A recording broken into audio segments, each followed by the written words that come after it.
بسم الله الرحمن الرحيم. السلام عليكم ورحمة الله وبركاته. كلنتي وناكسن وعن ملك استأدونك جوكتان ولا لها شرفت له إلهي سبحانه وتعالى دنبيجيني دنبيجولتكنا دافو كسر هذا برنامج كان كوبان أنا وجهل لدونا قريب كم إذا أحكام تفوريتانك برنامج هراء واحد جرا أنا هراء وقصوا هاللي أو كسب سنة أحكام تفوريتانك برنامج كسؤال بدن أيدت كنا قصوا ويديان قريبا كلا دونا علماء الإسلام كي ويديان برنامج كمان أنت برنامج جار أو عن ربو إن أنا وجه الله دور قضب أو مهم دوركاس قضب أو كلاه xukunka marka gabadha saddex dalqadood oo wada socda lagu furo meeqa dalqad ayaa laga soo qaadayaa sidoo kale waxaan rabnaa inaan ka hadalno qodob muhiim ah ragga qaar waxay yiraahdaan dumarkeeni ayaana qasbay markayna qasbeen ayaan furnay waxaan ka hadli doonaa talaaqa la yiraahdo talaaqul makruh ama qofka la qasbo marka uu wax furo furitaankaas ma dhacaya isqasbidu noocay tahay ayadana waan ka hadli doonaa dadka qaar waxay raadiyaan qiil marka lisfuro oo ay arrintii kala dhamaadaan waxay raadiyaan qiil waxay la xiriiraan culimo kala duwan haddii ay heli waayaan jawaab ay ku qancaan sheekha kale ayay u gudbaan si ay u helaan jawaab ay ku qancaan waxaan kaloo ka hadli doonaa gabadha marka la furo mathalan hal dalqad ayaa lagu furay ciddadii ayay ku jirtaa ninkeeda weli way iskhilaafsan yihiin khilaafkii ay iskhilaafeen weli wuu jiraa ayadii ma rabto ninkiina wuxuu yidhi waan kusoo ceshtay asagoo raba inuu muddada ku dheereeyo uu gabadha dhibo qodobka kale oo aan rabo inaan ka hadlo oo soo noqnoqdo waxay tahay anigoo xanaaqsan ayaa xaaskayga furay ama gabadhii waxay leedahay ninkaygu xanaaqsan ayaa furay asagana qofka xanaaqsan dalaaqiisa ama furitaankiisa ma dhaca haddaba qodobkii koowaad haddaan dib ugu laabto oo ahaa gabadha haddii saddex dalqadood oo isla socdo oo la yidhahdo saddex ayaad ku furan tahay oo uusan ninka kala qaadqaadin saddex ayaad ku furan tahay hadduu hal mar is wada raaciyo ma waxaa laga soo qaadaya hal dalqad ayaa laga soo qaadayaa mise saddexdii dalqadoodba hal mar ayay dhacayaan gabadhii iyo ninkaasna way u kala dhamaatay oo dib dambe iskuguma laaban karaan arrintaasi culimmada islaamku way isku khilaafeen waxayna iskugu khilaafeen laba qaybood culimmada islaamka badankood waxaa la yidhaahdaa jamhuurul culamaa oo ay ugu horeeyaan afarta madhab waxay isku raaceen oo ay yidhaahdeen haddii uu ninka gabadhiisa ku fura saddex dalqadood oo isla socota waxaa laga soo qaadayaa saddex dalqadood oo isla socda dalqadihiina way ka dhammaadeen gabadhaasna uma banaana ilaa ay iskeed nin kale usoo guursato ninkaasi ay kala tagaan kadib ayuu nikaax cusub ku guursanaya waxaa jira culimo la yidhaahdo muxaqiqiin oo culimadaas ka soo hartay haddii culimada islaamka mathalan u qaybina 100% ay 80 dhaheen dalaaqaasi u dhacayaa 20% oo aad iyo aad ayakana xujadoodu u adag tahay ayaa waxay leeyihiin dalaaqaasi waxaa laga soo qaadayaa hal dalqad ayaa laga soo qaadaya waxayna cuskadeen adilo nabiga calayhi salaatu wasalaam ka sugnaatay waxaa la sheegaa nin baa xaaskiisa wuxuu ku furay saddex dalqadood nabiga calayhi salaatu wasalaam wuu xanaaqay wuxuuna yidhaahdaa ayulcabu bikitaabi illaahi wa ana bayna adhurikum ma waxaa lagu ciyaarayaa oo jees laga dhiganayaa kitaabka ilaahay anigoo idinla jooga sidoo kale waxaa la wariyaa in saddexda dalqadood oo laisku furo xilligii nabiga calayhi salaatu wasalaam iyo xilligii khilaafada abubakar iyo khilaafadii cumar iyo khilaafadii cuthmaan gaar ahaan khilaafadii cumar labadii sano ugu horreysay laga soo qaadayay saddexda dalqadood oo laisku furo hal dalqad laga soo qaadayay ayadoo arrimahaas la fiirinayo ayadoo la fiirinayo maslaxadda muslimiinta ayadoo la fiirinayo in muslimiinta loo dhimriyo waxaa habboon ay culimmadaasi sheegeen gabadha haddii saddex dalqadood hal mar lisu raaciyo in laga soo qaadayo hal dalqad arrintaasna aad iyo aad ayay u fiican tahay wax dhibaato ana ma lahan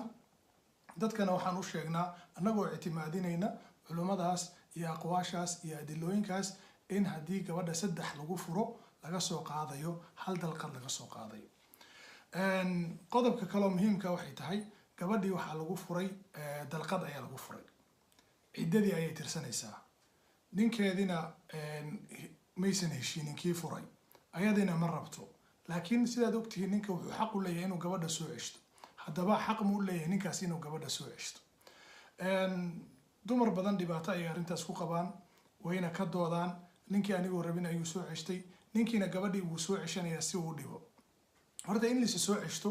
kitaabka ilaahi subxaanahu watacaala ayay ku taallaa laakiin arrintaasi siday dad badan moodeen ma ahan ilaahi subxaanahu watacaala wuxuu leeyahay waalmuطallaqaatu yatarabasna bianfusihinna 3 quruu hablihii la furay waxay sugayaan 3 quruu quruugaasi waxaa la yidhahdaa waa 3 dhiig ama waxaa la yidhahdaa 3 markay dhiig ka qubaysato macnaha dhiig baa ku dhacay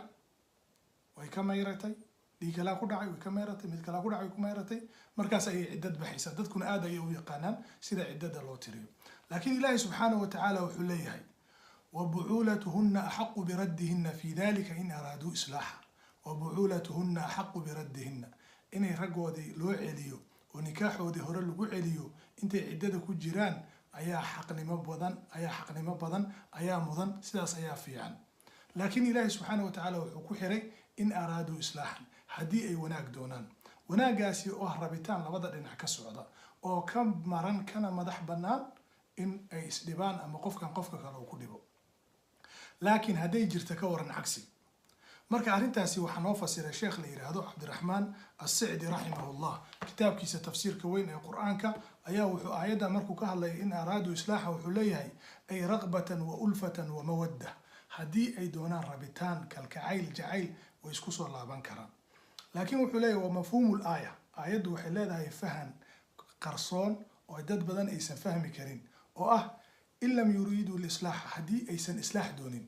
macnaha ilahi wuxuu yidhaahday hadday wanaag doonaan laakiin ka hor haddaysan wanaag doonin marka waxaa ku hoos qarsoon falaysuu bixaqa biraddihinna xaq uma lahan in lagu celiyo gabdhahaas raggaas oo doonaya inay gabadha dhibaan oo ilu gooyaan falaa yaxilu lahum an yuraajicuuhunna uma banaana inay gabdhaha soo ceshtaan oo ku laabtaan ayagoo qasdiga inay gabadhaa dhibaan markaasuu wuxuu sheekha leeyahay wa tatwiil alcidda inay ciddadii calayha gabadha ku dheereeyaan yani ma banaana arrintaas marka hadday saas tahay ma u bannaan tahay inuu gabadhi soo ceshto culammada waa isku khilaafeen jamhuur ulculamaa waxay leeyihiin calaa annahu yamliku dalika maca ataxriim ninkaasi way u bannaan tahay inuu gabadha soo ceshto laakiin waa dembiile sheekha wuxuu leeyahy wasaxiixu sida saxiixa ah annahu idaa lam yurid ilislaaxa ninkaasi hadduusan wanaag doonaynin uu rabo gabadha inuu dhibo khilaafkiina uu taagan yahay laa yamliku dalika arrintaasi xaq uma lahan kamaa huwa daahiru alaayati alkariima waana sida ku cad aayadda wanaagsan ee hadda ilaahi subxaanahu watacaala noo sheegay haddaba halkaas waxaa nooga soo baxday gabadha haddaysan ninka doonaynin inuu soo ceshto ninkan uu doonaya inuu gabadha dhibo uma banaana xaqna uma lahan haddii xataa uu soo ceshto waxba laga soo qaadi maayo sida saxiixa ah uu sheekha raximahu llahu tacaala noo sheegay arrintaasi haddii aan fahatid dhibaato badan waa laga bixi doonaa iyo isqabqabsi badan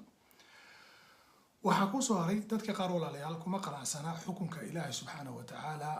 mar walbana waxay raadiyaan qiil oo waxay u tagaan sheekh si ay u helaan jawaab ay ku qancaan waana arrin aada iyo aad la yaab u leh mana banaana inuu qofka qiil raadsado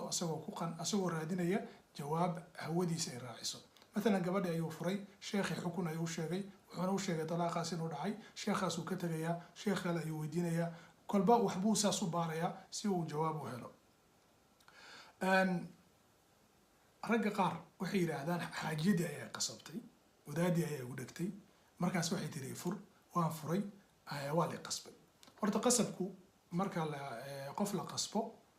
talaaqul makruuh la yiraahdo wuu dhacayaa culimada islaamkana waxay isku raaceen talaaqaasi inuu mataqaanaa dhacaynin cafwan talaaqaasi ma dhacayo haddii ninka la qasbo uu naftiisa u baqo oo mataqaanaa khatar uu galo laguna qasbo bistoolad baa maalan lala kor taagan yahay haddii aadan gabadhaan furin waa lagu tooganaya markaas asagoo naftiisa badbaadinaya hadduu yidhaahdo gabadhii waan furay ninkaas waa la qasbay laakiin haddii gabadhi qabsato oo ay garaacdo ama ay kalarka ku dhegto waxaas qasab lama yidhaahdo oo maaha wax uu ka baqeeyey maaha marka haddii uu saa sameeyo oo dee gabadhii oo isqabsadeen uu sidaa ku furo yani qasab uusan naftiisa u baqayn ahayn talaaqaasi uu dhacaya gabadhiina way ka furmaysaa marka ragow arrintaasi hala ogaado haddii xaajada kalarka ugu dhegto oo xoogaa ku qasabto ay ku tiraahday fur ma baxaysid ama halka kama dhaqaaqaysid oo sidaa ku furtid hadda adiga xaajada aad iska furtay oo ma ahayn cabsi aad ka cabsanaysay naftaada aad u baqaysay qodobka kaloo muhiimka waxay tahay walaalayaal ragga qaar waxay yidhahdaan anigoo xanaaqsan ayaan gabadhii furay ama gabadhii waxay ku leedahay ninkii wuu xanaaqsanaa horta dee nin faraxsan gabar ma furo xanaaqase waa jiraa mar la oranayo qofka hadduu xanaaqo uu xanaaqiisa ku dhawaado miyirbeel uu qofkii kala garanaynin wuxuu yiri iyo meesha uu joogo in markaa la oran karo qofkaasi wuu xanuunsaday waxa laga soo qaaday sidii qof macnaha maskaxiyan xanuunsan talaaqii uu gabadhii ku furayna waxa laga soo qaadayaa mid aan dhicin laakiin xanaaq aan maanta naqaano ay labada qof markay isqabsadaan isku yara qayliyaan uu gabadha ku yiraahdo waa ku furay dee kan xanaaq lama yiraahdo waxaa la yidhahdaa qofka waa go-aan uu gaaray waana wax uu asaga miyirkiisa joogo uu gabadhii ku furay furitaankana sidiisaba waxaa keenaba xanaaq baa keena iyo khilaaf baa keena marka gabar la furay iyadoo la xanaaqsan yahay labada qof isku xanaaqeen dee wuu dhacaya laakiin hadduu xanaaq yahay xanaaq qofka miyirkiisa maaragtay uu maqan yahay uusan is ogeyn markaasi waa loo qiildayayaa waxaana la oranayaa furitaankaasi muusan dhicin walaalayaal marka dhibaatooyinka noocan oo kala dhacaan waxaa xalka raadiya dumarka